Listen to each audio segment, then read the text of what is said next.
Hello students, welcome to my channel. तो जैसा कि आपके बीएस फर्स्ट ईयर के सेकेंड सेमेस्टर का पॉलिटिकल साइंस का क्लास स्टार्ट कर दिया है मैंने, और जो आपके पॉलिटिकल साइंस का सिलेबस है बीएस सेकेंड सेमेस्टर में सिलेबस भी मैंने अपलोड कर दिया है। तो अगर अभी तक आप लोगों ने अपना सिलेबस नहीं देखा है तो सिलेबस प्लीज़ पहले बच्चों देख लीजिएगा, क्योंकि सिलेबस सबसे इम्पॉर्टेंट है आपके लिए, अपना सिलेबस देखना। तो इसलिए सिलेबस देख लीजिएगा। और देखिए आज की वीडियो में हम क्या पढ़ने वाले हैं, आपका यूनिट नंबर 3 का पार्ट 2 पढ़ने वाले हैं। यूनिट नंबर 3 पर पार्ट 1 ऑलरेडी अपलोडेड है मेरे चैनल पर, और प्लेलिस्ट मैंने बना दी है। तो प्लेलिस्ट की लिंक मैं आपको इसी वीडियो के डिस्क्रिप्शन बॉक्स में दे दूंगी, जिसमें आपको आपकी सभी वीडियोस और सिलेबस मिल जाएंगे। और अगर वीडियोस जैसे जैसे इसकी आती रहेगी तो मैं उसी प्लेलिस्ट में ऐड करती जाऊंगी, तो आप प्लेलिस्ट से चेक करके पढ़ते रहिएगा। अच्छा देखिए, यूनिट नंबर 3 का पार्ट 2 है आज का वीडियो, जिसमें हम पढ़ने वाले हैं राज्य के उत्पत्ति का सिद्धांत। देखिए यूनिट नंबर 3 में जो पार्ट 1 है उसमें हमने क्या पढ़ा था, राज्य के बारे में पढ़ा था, राज्य की परिभाषा, राज्य के तत्व के बारे में पढ़ा था। तो अब आपको पढ़ना है इसी में कि राज्य की उत्पत्ति के क्या क्या सिद्धांत हैं। देखिए राज्य जो है इसकी उत्पत्ति कैसे हुई, किस तरह से ये बना है राज्य, तो इसके उत्पत्ति के भी कई सारे सिद्धांत हैं, और वो सारे सिद्धांत आपको पढ़ने हैं। तो वो सारे सिद्धांत हम आज की वीडियो में पढ़ने वाले हैं। तो चलिए शुरू करते हैं। सबसे पहला सिद्धांत है जैवीय सिद्धांत। देखिए एक एक चीज को बहुत ध्यान से समझिएगा, क्योंकि परीक्षा की दृष्टि से बहुत महत्वपूर्ण टॉपिक अब आप पढ़ने जा रहे हैं अभी, तो इसलिए बहुत ध्यान से देखिए और समझिए। और ये नोट्स भी मैंने आपके लिए बनाया है, आप चाहें तो इसे स्क्रीनशॉट कर सकते हैं। ये नोट्स आपके एग्जाम में आपकी बहुत हेल्प करेगा, इसको पढ़कर ही जाइएगा। चलिए देखिए दैवीय सिद्धांत क्या है। अच्छा देखिए, राज्य की उत्पत्ति का ये जो सिद्धांत है बहुत ही पुराना सिद्धांत है दैवीय सिद्धांत, और राज्य की उत्पत्ति के संबंध में किसी निश्चित प्रमाण या ऐतिहासिक सामग्री के अभाव में विद्वानों ने इस बात को स्वीकार किया कि राज्य क्या है, ईश्वर की देन है। प्रमाण या ऐतिहासिक सामग्री के अभाव का मतलब कमी में, यानी कि राज्य की उत्पत्ति के संबंध में कोई ऐसा एकदम निश्चित प्रमाण नहीं है या ऐतिहासिक सामग्री नहीं है। तो इसीलिए बहुत सारे विद्वानों ने इस बात को एक्सेप्ट किया कि राज्य जो है ईश्वर की देन है, और वहीं से क्या हुआ है, राज्य की उत्पत्ति हुई है। दैवीय सिद्धांत के अनुसार राज्य की जो उत्पत्ति है वो ईश्वर द्वारा की गई है। याद रखिएगा कि विद्वानों ने क्या माना कि दैवीय सिद्धांत के अनुसार जो राज्य की उत्पत्ति है वो ईश्वर के द्वारा ही की गई है। राजा को ईश्वर द्वारा राज्य को संचालित करने के लिए भेजा गया है, और प्रजा का कर्तव्य है कि राजा का विरोध न करे, क्योंकि वह ईश्वर का प्रतिनिधि है। क्योंकि ईश्वर ने राजा को चुना है ताकि वो जाकर राज्य को संचालित करे, और प्रजा का कर्तव्य है कि वो राजा का विरोध न करे। अब देखिए दैवीय जो सिद्धांत है वो एक राजनीतिक सिद्धांत है, याद रखिएगा, बहुत महत्वपूर्ण टॉपिक है। और देखिए जिस भी यूनिवर्सिटी में ऑब्जेक्टिव्स टाइप एग्जाम होता है तो वो भी वीडियो को पूरा एंड तक देखा करें, जितनी भी वीडियोस मैं अपलोड करती हूँ किसी भी सब्जेक्ट की, क्योंकि जब आप पूरा डीप एंड वाइड पढ़े रहेंगे तभी आप ऑब्जेक्टिव्स वाला एग्जाम भी दे पाएंगे, क्योंकि सारी यही चीजें होती हैं, यही से क्वेश्चन आता है, बस ऑब्जेक्टिव आता है। तो याद रखिएगा, बताइए पूछ दे अगर दैवीय कैसा सिद्धांत है, तो कैसा सिद्धांत है, राजनीतिक सिद्धांत है। और दैवीय सिद्धांत से लग रहा है ना कि किसी देवी के द्वारा या ईश्वर की देन है जो राज्य है, तो राज्य की उत्पत्ति एक दैवीय सिद्धांत है। देखिए जो इस बात पर जोर देता है कि राजा अपना अधिकार ईश्वर से प्राप्त करते हैं और उन्हें मानवीय तरीकों से अपने कार्यों के लिए जवाबदेह नहीं ठहराया जा सकता है। तो बहुत महत्वपूर्ण ये सिद्धांत है। आइए अब इसकी प्रमुख विशेषताओं को देखते हैं। इसकी विशेषताएं देखिएगा, क्योंकि जब लॉन्ग में प्रश्न पूछता है तो दैवीय सिद्धांत और उसकी विशेषताएं पूरा साथ पे पूछता है। तो देखिए कुछ ही इसकी विशेषताएं हैं, बहुत इंपॉर्टेंट है। पहली विशेषता इसकी यह है कि राजा ईश्वर का प्रतिनिधि होता है, क्योंकि दैवीय सिद्धांत के अनुसार ईश्वर ने ही राजा को प्रतिनिधि के रूप में चुना है। तो इसलिए पहली विशेषता यह हो गई कि राजा क्या है, ईश्वर का प्रतिनिधि है। दूसरी विशेषता यह है कि दैवीय सिद्धांत के अनुसार राज्य ईश्वर निर्मित संस्था है। अब बताइए दैवीय सिद्धांत के अनुसार राज्य कैसी संस्था है, ईश्वर निर्मित यानी कि ईश्वर के द्वारा बनाई गई। अगर बताइए मानव निर्मित कोई चीज होती है यानी मानव के द्वारा बनाई गई। तो दैवीय सिद्धांत के अनुसार राज्य कैसी संस्था है? ईश्वर निर्मित यानी इसका निर्माण ईश्वर ने किया है। अब देखिए तीसरी विशेषता यह है कि राजा की आज्ञाओं का पालन करना प्रजा के लिए अनिवार्य है, क्योंकि जो राजा है वो ईश्वर का प्रतिनिधि है इस दैवीय सिद्धांत के अनुसार, इसलिए प्रजा को राजा के आज्ञाओं का पालन करना चाहिए, करना अनिवार्य है। अब हमने दैवीय सिद्धांत पढ़ा, आई होप आप समझ गए होंगे। अब देखिए आपका दूसरा सिद्धांत है बल सिद्धांत। बल सिद्धांत को शक्ति सिद्धांत भी कहा जाता है। देखिए शक्ति सिद्धांत याद रखिएगा, शक्ति या बल यानी कि फोर्स। शक्ति सिद्धांत के अनुसार राज्य की उत्पत्ति का मूल आधार शक्ति है यानी कि बल है, यानी शक्ति लगाकर राज्य की उत्पत्ति करना। इस सिद्धांत के अनुसार राज्य जो है, राज्य और शासन शक्ति पर आश्रित है। अब देखिए ध्यान दीजिए, बल सिद्धांत के अंदर जो राज्य की उत्पत्ति है वो इस अनुसार बताई जाती है कि जो राज्य है उसकी उत्पत्ति शक्ति पर आश्रित होती है, बल पर आश्रित होती है, बल पर यानी शक्ति पर डिपेंड होती है। बल्कि दैवीय सिद्धांत के अनुसार जो राज्य है वो देवता की देन है, ईश्वर की देन है, और बल सिद्धांत में शक्ति द्वारा राज्य की उत्पत्ति को बताया जाता है। राज्य का उदय शक्तिशाली व्यक्तियों के द्वारा निर्बल व्यक्तियों को अपने अधीन करने की प्रकृति के कारण हुआ। अब देखिए बल सिद्धांत के अनुसार क्या कहा जा रहा है कि राज्य का उदय किस तरह से हुआ है कि कोई शक्तिशाली व्यक्ति यानी कि किसी भी शक्तिशाली व्यक्तियों के द्वारा जो निर्बल कमजोर व्यक्ति होते हैं उनको अपने अधीन करके क्या हुआ है, राज्य की उत्पत्ति हुई है। दूसरों शब्दों में हम ये भी कह सकते हैं कि युद्ध राज्य की उत्पत्ति का प्रमुख कारण था। यानी कि बल सिद्धांत के अंदर हम ये भी कह सकते हैं कि जो युद्ध होता है, किसी भी बताइए अगर किसी दो पक्षों में युद्ध हो रहा है तो उसी की बात हो रही है कि युद्ध एक कारण बना है बल के सिद्धांत के अनुसार राज्य की उत्पत्ति का, क्योंकि युद्ध में विजेता शासक तथा पराजित प्रजा बन गए। यानी कि अगर युद्ध हुआ तो युद्ध में जाहिर सी बात है कि वही जीतता है जो शक्तिशाली होता है। तो यहाँ पे बात आ गई ना शक्ति के द्वारा, क्योंकि युद्ध में जो जीतेगा वो शक्तिशाली है, तो उसे अपनी शक्ति लगाकर अपने बल पर जीत लिया और वो शासक बन गया, और उस युद्ध में जितने भी लोग पराजित हुए, जितने भी लोग हार गए, वो सब प्रजा बन गए। तो इस तरह से राज्य का निर्माण हो गया। इसी क्रम से जनपद का, फिर राज्य का व साम्राज्य का उत्पन्न हुआ। तो याद रखिएगा बल सिद्धांत के अंदर शक्ति होती है, शक्ति के द्वारा राज्य की उत्पत्ति होती है। अच्छा देखिए बहुत सारे विद्वानों ने बल के सिद्धांत का समर्थन किया है कि बल के सिद्धांत में जो ये शक्ति है इसी के द्वारा राज्य की उत्पत्ति हो रही है। तो बहुत सारे विद्वानों ने इसका समर्थन किया। लेकिन अगर एक तरफ से हम ये भी देखें तो बहुत सारे विद्वान ऐसे भी थे जिन्होंने इस सिद्धांत की आलोचना करते हुए ये बताया कि बल का प्रयोग करके लोगों को आज्ञा पालन के लिए मजबूर तो किया जा सकता है, लेकिन इससे राज्य के प्रति जो श्रद्धा है, विश्वास है और निष्ठा है उसकी उत्पत्ति नहीं की जा सकती, वो उत्पन्न नहीं हो सकता।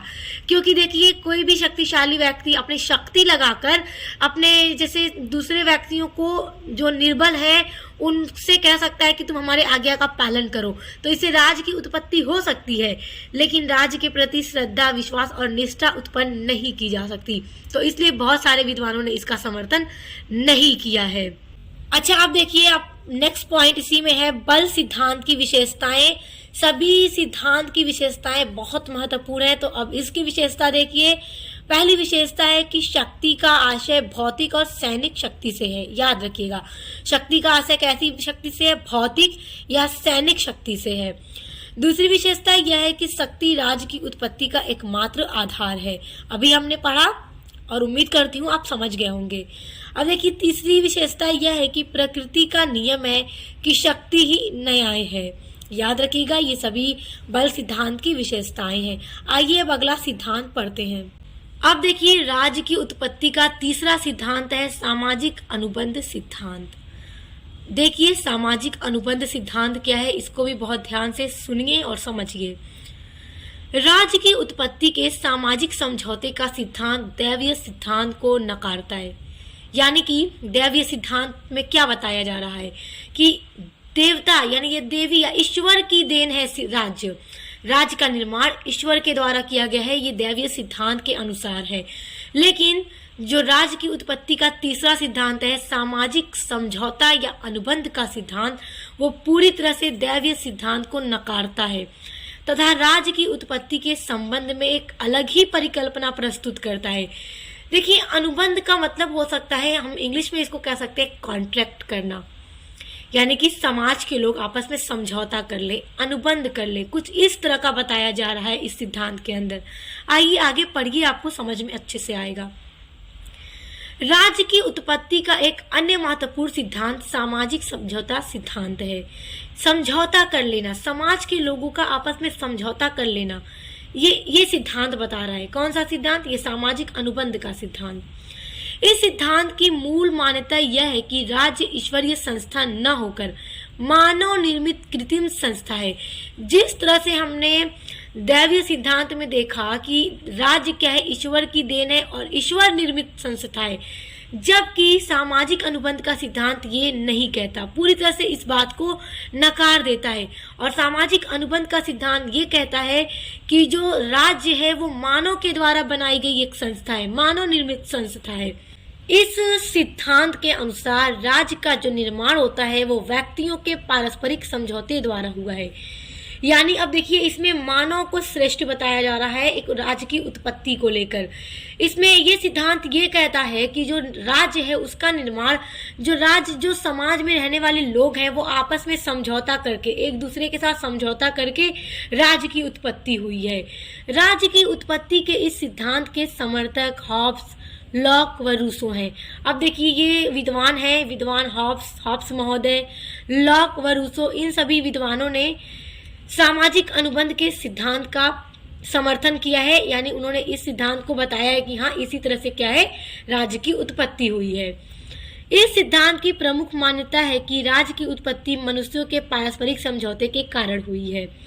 देखिए, थॉमस हॉब्स ब्रिटिश दार्शनिक थे जिन्होंने अपनी पुस्तक लेविएथन में इस सिद्धांत का उल्लेख किया। देखिए, इन्होंने अपनी पुस्तक में भी इसी सिद्धांत के बारे में उल्लेख किया है। किसने? थॉमस हॉब्स ने, जो ब्रिटिश के दार्शनिक थे। देखिए, हॉब्स का विचार यह है कि मानव स्वभाव से एक स्वार्थी, झगड़ालू एवं अहंकार प्रिय होता है। यानी हॉब्स ये मानते हैं कि जो मानव है वो अपने स्वभाव से, अपने नेचर से बड़ा स्वार्थी होता है, सेल्फिश होता है, झगड़ालू होता है या अहंकार प्रिय होता है, जिसके कारण परिवार की आरंभिक अवस्था में अराजकता थी और प्राकृतिक अवस्था से मनुष्य जब अत्यधिक परेशान हो गया तो इससे बचने के लिए आपस में सामाजिक अनुबंध कर व्यवस्थित समाज तथा राज्य का निर्माण किया।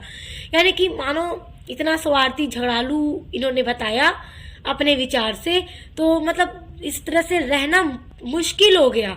तो इसलिए मानव ने क्या किया, मनुष्यों ने क्या किया कि अच्छे से मिलकर रहने के लिए सामाजिक अनुबंध कर लिया, एक दूसरे के साथ समझौता कर लिया, कॉन्ट्रैक्ट कर लिया, मिलकर रहने के लिए, एक व्यवस्थित समाज का निर्माण करने के लिए, तथा जिससे क्या हुआ, राज्य का निर्माण हो गया। तो यही है सामाजिक अनुबंध का सिद्धांत कि किस तरह से मानव के द्वारा राज्य की उत्पत्ति हुई है।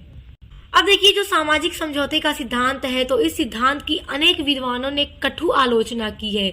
यह सिद्धांत कल्पना पर आधारित है, याद रखिएगा, यह सिद्धांत किस पर आधारित है? कल्पना पर आधारित है। इसका कोई ऐतिहासिक प्रमाण नहीं मिलता है। यानी इसका कोई ऐतिहासिक प्रमाण नहीं मिलता है, प्रूफ नहीं मिलता है।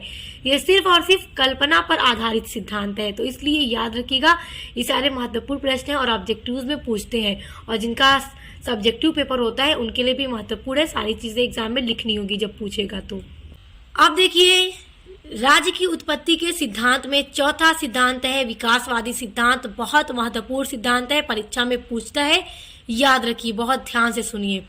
अब देखिए, ये जो विकासवादी का सिद्धांत है, अभी तक जितने 3 सिद्धांत हमने पढ़े, दैवीय सिद्धांत, बल सिद्धांत या सामाजिक समझौते का सिद्धांत, तो इन तीनों से पूरी तरह से विपरीत है ये सिद्धांत। ये सिद्धांत कुछ और ही बात प्रस्तुत करता है राज्य की उत्पत्ति को लेकर।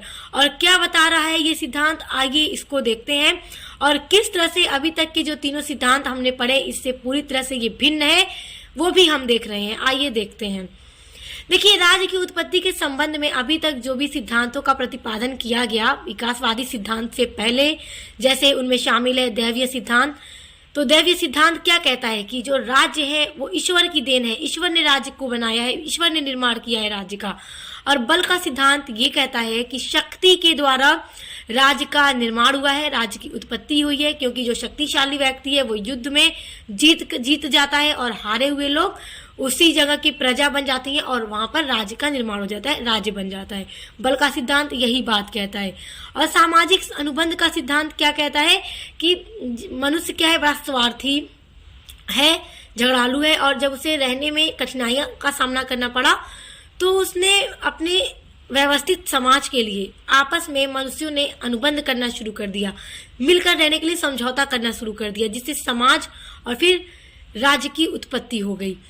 अभी तक हमने यही तीनों सिद्धांत पढ़ा। अब देखिए, और यह कहा जाता है और ये भी कहा जा रहा है कि राज्य की जो उत्पत्ति के संबंध में ये तीनों सिद्धांत हैं उनको स्वीकार नहीं किया जा सकता, क्योंकि ये तीनों सिद्धांत जो भी बात बता रहे हैं राज्य की उत्पत्ति को लेकर वो पूरी तरह से प्रामाणिक नहीं है, ऐतिहासिक प्रमाण इनका नहीं मिलता है। तो इसीलिए आधुनिक समय में इस बात को स्वीकार किया जा रहा है कि राज्य का जो निर्माण है वो किया नहीं गया है, बल्कि यह तो सतत विकास का परिणाम है। अब देखिए, अभी तक के तीनों सिद्धांत क्या कह रहे थे कि इसका निर्माण किया गया है, किसका, राज्य का निर्माण किया गया है दैव्य में ईश्वर के द्वारा, बल में शक्ति के द्वारा, सामाजिक में मनुष्यों का आपस में समझौता करके। जबकि आज के समय में ये माना जाने लगा है कि राज्य को बनाया नहीं गया है, राज्य का निर्माण किया नहीं गया है, बल्कि यह सतत विकास के कारण इसका निर्माण हो गया है। डॉक्टर गार्नर ने कहा है कि राज्य कोई छोटी कृत्रिम स्वचालित रचना नहीं है, बल्कि प्राकृतिक विकास या ऐतिहासिक विकास की नींव है। सही बात है। अब देखिए, राज्य विकास का परिणाम है तथा राज्य की उत्पत्ति की सही व्याख्या ऐतिहासिक या विकासवादी सिद्धांत द्वारा ही की गई है। यानी कि राज्य जो है विकास का परिणाम है, जैसे जैसे विकास हुआ राज्य की उत्पत्ति हुई, और यही जो सिद्धांत है आज के टाइम में इसको ज्यादा एक्सेप्ट किया जा रहा है।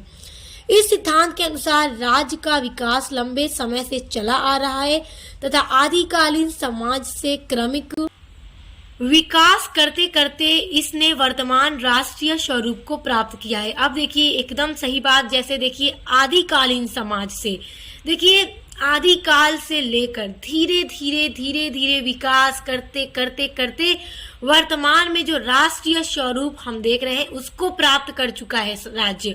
तो इसी तरह से कहा जा रहा है कि आदिकाल से लेकर धीरे धीरे जैसे जैसे विकास होता गया है तो उस तरह से स्वरूप बदलता गया और वर्तमान समय में ये राष्ट्रीय स्वरूप को प्राप्त कर चुका है, और इसी तरह से विकास के द्वारा राज्य की उत्पत्ति हुई है। तो ये विकासवादी का सिद्धांत यही कहता है, याद रखिएगा, और वर्तमान में इस सिद्धांत को ही एक्सेप्ट किया जा रहा है। अब देखिए, राज्य के विकास में सहायक प्रमुख तत्व भी सम्मिलित हैं। देखिए, बड़ा महत्वपूर्ण है कि राज्य के विकास से राज्य का विकास हुआ, विकास होते होते राज्य की उत्पत्ति हो गई, तो उसमें कुछ सहायक प्रमुख तत्व भी शामिल हैं। अब वो कौन से तत्व हैं, आइए उनको देखते हैं। अब देखिए, पहला इसमें प्रमुख तत्व शामिल होता है धर्म। यानी धर्म ने पुराने समाज में एकता का बंधन स्थापित किया। देखिए, क्योंकि पुराने समय से ही जैसे जैसे विकास होता गया तो राज्य की उत्पत्ति हुई, और इसने जीवन के सभी मार्गों को भी प्रभावित किया, और एक विशिष्ट पूर्वज और बुनियादी वस्तुओं की पूजा ने सामाजिक एकजुटता की भावना पैदा की, जिससे क्या है कि ये भी एक महत्वपूर्ण सहायक तत्व बना राज्य के विकास में, राज्य के निर्माण में। दूसरा प्रमुख तत्व है सहायक तत्व पारिवारिक संबंध। अब देखिए, पारिवारिक संबंध किस तरह से एक प्रमुख सहायक तत्व है उसको थोड़ा समझिए। देखिए, राज्य के विकास की प्रक्रिया में जो प्रथम खंड की स्थापना है वो परिवार है, और परिवार के विकास के साथ साथ नए परिवारों का भी उदय हुआ, और परिवार के बढ़ने से कुलों और जनजातियों का निर्माण हुआ। तो इस तरह से पारिवारिक संबंध क्या है, एक बहुत महत्वपूर्ण सहायक तत्व शामिल हुआ राज्य की उत्पत्ति में। अच्छा, अब देखिए, तीसरा प्रमुख सहायक तत्व है संपत्ति और रक्षा। अच्छा देखिए, अब इसको समझिए। देखिए, शुरुआती व्यक्ति जो थे खेतों और पानी की तलाश में इधर उधर रहते थे, क्योंकि लोग खाना बदोश होते थे, एक जगह नहीं रहते थे। जहाँ पे पानी और अनाज मिला करता था वो वहीं पर बस जाया करते थे। तो इसे सामाजिक व्यवस्था और विभिन्न समूहों के वर्गों के बीच संबंधों का क्या हुआ, आयोजन हुआ। और संपत्ति की रक्षा की लकक ने अंततः प्राचीन लोगों को राज्य स्थापित करने के लिए क्या कर दिया, बाध्य कर दिया, ताकि एक जगह रह करके अपनी रक्षा, अपनी संपत्ति की रक्षा की जाए। तो इसे लोग एक जगह रहकर बस गए रहने के लिए इकट्ठा। तो इससे क्या हुआ कि एक राज्य के विकास में सहायक तत्व ये भी शामिल होता है। अब देखिए चौथा सहायक तत्व है बल। देखिए राज्य के विकास में बल ने भी महत्वपूर्ण भूमिका निभाई है। शारीरिक बल का प्रयोग जो राज्यों और साम्राज्यों के विकास के लिए जिम्मेदार है, यानी कि बल के द्वारा भी राज्य का विकास हुआ है। अब देखिए पांचवी है आर्थिक गतिविधियां। अब देखिए ये बड़ा महत्वपूर्ण है, आर्थिक गतिविधियां। इसको थोड़ा समझने का प्रयास कीजिए कि ये क्या है। देखिए राज्य की उत्पत्ति और विकास में जो आर्थिक गतिविधि है ये बहुत प्रमुख रहा है और इसमें 4 अवस्थाओं से होकर गुजरता है, यानी आदि काल से लेकर ये 4 आर्थिक अवस्थाओं से होकर गुजरा है। अब वो कौन कौन सी अवस्थाएं हैं थोड़ा उनको समझिए। देखिए पहली अवस्था ये है कि आखेट अवस्था में मनुष्य ने जीवन का एकमात्र शिकार था। मनुष्य क्या है, शिकार करके ही अपना भरण पोषण करता था और इसी कारण मनुष्य का जीवन अस्थिर, असंगठित और भ्रमणशील था, क्योंकि वो हमेशा इधर उधर भ्रमण करता रहता था अपने भोजन के लिए। और देखिए दूसरी अवस्था यह है कि जो मनुष्य था वो पशुपालन अवस्था से भी होकर गुजरा है, क्योंकि मनुष्य पहले पशुओं का भी पाला करता था, उस दूध के लिए उसको चराया करता था। तो इस अवस्था में भी उनका जीवन भ्रमणशील ही था, यानी कि आर्थिक गतिविधियों में जो दूसरी अवस्था है कि मनुष्य क्या है वो भी भ्रमण ही करता था, एक जगह भी उसका ठिकाना नहीं था। और देखिए तीसरी अवस्था है कि कृषि अवस्था में जब मनुष्य पहुंचा तो कृषि करने लगा और कृषि के कारण मनुष्य को एक निश्चित जगह की जरूरत हुई, तो वो एक अस्थायी रूप में रहने लगा और वहीं रहकर खेती करने लगा। तो इस तरह आप देख सकते हैं अभी तक भ्रमणशीलता, खाना बदोश था, इधर उधर भोजन पाने के लिए दौड़ा करता था, मगर जब वो तीसरी अवस्था में पहुंचा तो खेती करने के लिए उसे जरूरत पड़ी एक निश्चित जगह पर रहने के लिए। तो देखिए धीरे धीरे विकास होता जा रहा है, आगे बढ़ता जा रहा है मानव। और फिर आगे देखिए जिससे कि निजी संपत्ति का क्या हुआ, उदय होने लगा। लोग एक जगह रहकर अपने अपने जमीनों पे खेती करने लगे और निजी संपत्तियों का उदय होने लगा। समाज में वर्ग पैदा हो गए और संघर्ष बढ़ने लगे। तो देखिए जब संघर्ष बढ़ने लगे और समाज वर्ग का भी पैदा होने लगे, उसके बाद क्या हुआ, धीरे धीरे कानून बना, न्यायालय बना और राजनीतिक सत्ता की भी स्थापना हुई। और फिर इसी तरह धीरे धीरे मनुष्य क्या है, चौथे चरण में पहुंचा, चौथे अवस्था में। और आज की जो औद्योगिक अवस्था जिसमें आर्थिक जीवन के जटिल और विशाल ढांचे ने राष्ट्रीय राज्यों को जन्म दिया है। तो इस प्रकार हम देखते हैं कि आर्थिक विकास के साथ मनुष्य के राजनीतिक संगठन में भी परिवर्तन हुए हैं और राज्य के विकास पर आर्थिक गतिविधियों का प्रभाव एक स्पष्ट प्रमाण है। तो इस तरह से आप देख सकते हैं कि आर्थिक गतिविधियों में मैंने आपको 4 स्टेप बताए, धीरे धीरे किस तरह से राज्य के उत्पत्ति में इसका महत्वपूर्ण योगदान रहा है। अब देखिए जो छठा है राज्य के प्रमुख सहायक तत्व में, वो है राज्य के विकास में योगदान देने वाला जो एक महत्वपूर्ण तत्व है वो राजनीतिक चेतना है। तो इस तरह से ये 6 महत्वपूर्ण सहायक तत्व है राज्य के विकास में, बहुत महत्वपूर्ण है। ये परीक्षा में अक्सर पूछे जाते हैं, तो इनको बहुत अच्छे से याद कर लीजिएगा। आइए अब आगे बढ़ते हैं। आप देखिए राज्य की उत्पत्ति के मार्क्सवादी सिद्धांत। देखिए मार्क्सवादी का जो सिद्धांत है ये बहुत महत्वपूर्ण है और परीक्षा में पूछता है कि राज्य की उत्पत्ति को लेकर मार्क्सवादी सिद्धांत की विवेचना कीजिए। तो बड़े ध्यान से सुनिए, बहुत महत्वपूर्ण है। और स्टूडेंट्स यहाँ पर मैं एक और बात आपको बताना चाहती हूँ कि अगर आप अपने बीएस सेकेंड सेमेस्टर में इंग्लिश लिटरेचर पढ़ते हैं, सोशियोलॉजी पढ़ते हैं, मेडिवल हिस्ट्री पढ़ते हैं या फिर अदर कोई भी आप सब्जेक्ट पढ़ते हैं, तो सभी सब्जेक्ट की क्लास मेरे चैनल पे कराई जा रही है। प्लेलिस्ट सभी सब्जेक्ट की मैंने बना दी है, तो चैनल पर विजिट कीजिएगा और अपने सभी सब्जेक्ट को पढ़ना शुरू कर दीजिए। अब देखिए पढ़ते हैं मार्क्सवादी का सिद्धांत। इस सिद्धांत का जन्मदाता महान विचारक कार्ल मार्क्स को माना जाता है, क्योंकि कार्ल मार्क्स बहुत बड़े विद्वान थे। इन्होंने बहुत सारे सिद्धांत दिए हैं अलग अलग चीजों पर। तो देखिए राज्य की उत्पत्ति का जो इनका ये सिद्धांत है, अब ये सिद्धांत में किस बात को प्रस्तुत करते हैं देखिए। मार्क्स के विचार राज्य की उत्पत्ति के संदर्भ में अन्य सिद्धांतों से अलग प्रतीत होते हैं। यानी कि जो इनका सिद्धांत है बहुत अलग है। अभी तक जितना सिद्धांत आपने पढ़ा राज्य की उत्पत्ति को लेकर, उन सभी सिद्धांतों से पूरी तरह से डिफर है ये राज्य की उत्पत्ति का सिद्धांत जो कार्ल मार्क्स ने दिया है। देखिए, कार्ल मार्क्स का मानना है कि राज्य की उत्पत्ति न तो किसी नैतिक उद्देश्य की प्राप्ति के लिए हुई है और न ही मनुष्य की इच्छा की पूर्ति के लिए हुई है। अब देखिए, अभी तक जो भी चीज़ें हमने पढ़ी उन्होंने पूरी तरह से इसको नकार दिया। इन्होंने कह दिया कि राज्य की उत्पत्ति नैतिक उद्देश्यों की प्राप्ति के लिए भी नहीं हुई है और न ही मनुष्यों की इच्छा की पूर्ति के लिए हुई है। राज्य एक वर्गीय संस्था है जो एक वर्ग के द्वारा दूसरे वर्ग के दमन एवं शोषण के लिए स्थापित की जाती है, क्योंकि यहाँ पे एक वर्ग के लोग नहीं रहते, अनेकों वर्ग के लोग रहते हैं। और किस लिए इसकी उत्पत्ति होती है? एक वर्ग ताकि एक दूसरे का दमन कर सके, उनका शोषण कर सके।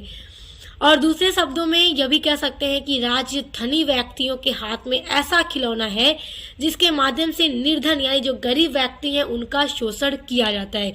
ये कौन दे रहा है सिद्धांत? मार्क्स दे रहे हैं, कार्ल मार्क्स बता रहे हैं कि राज्य क्या है? धनी व्यक्तियों के हाथ में एक खिलौना है जिसके द्वारा निर्धन गरीबों का, जो गरीब लोग हैं इस राज्य के अंदर, उनका शोषण किया जाता है। तो ये महत्वपूर्ण सिद्धांत है, कार्ल मार्क्स के द्वारा ये सिद्धांत दिया गया है, इसको याद रखिएगा। और जितना भी हमने सिद्धांत पढ़ा सभी को याद रखिएगा। विकासवादी का सिद्धांत बहुत महत्वपूर्ण है, उसको बहुत अच्छे से याद रखिएगा।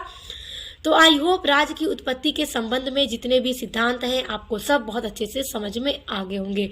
स्टूडेंट्स, समझ में आ गया है तो वीडियो को लाइक, कमेंट, शेयर किया